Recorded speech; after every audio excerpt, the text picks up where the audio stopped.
Suis-je le méchant pour avoir retiré mon aide financière au mariage de mon frère? Parce qu'ils ont exclu mon fils handicapé? J'ai toujours été proche de mon petit frère. Alors quand il m'a dit qu'il allait se marier, j'étais sincèrement heureux pour lui. Il préparait quelque chose de grand. Une belle cérémonie, beaucoup d'invités, mais pas assez de budget. Il m'a demandé un coup de main, financièrement, et j'ai accepté sans discuter. Parce que c'est la famille, parce que je voulais qu'il vive son moment. Mais à quelques semaines du mariage, j'ai senti qu'on m'évitait. Ils organisaient un voyage entre proches, une sorte de retraite avant le mariage. Tout le monde était invité, sauf moi, je l'ai appelé. Il m'a répondu avec gêne, puis il a passé le téléphone à sa fiancée. Et là j'ai compris.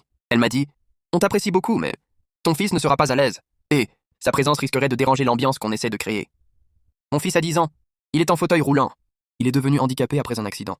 Un accident qui a aussi emporté sa mère. Depuis ce jour-là, je l'élève seul, et là, on me dit que sa chaise roulante va perturber la fête. Qu'il ne rentre pas dans l'atmosphère qu'elle imagine pour son mariage. Qu'il ferait tache sur les photos. Elle m'a suggéré, calmement, de le laisser à la maison, de venir seul.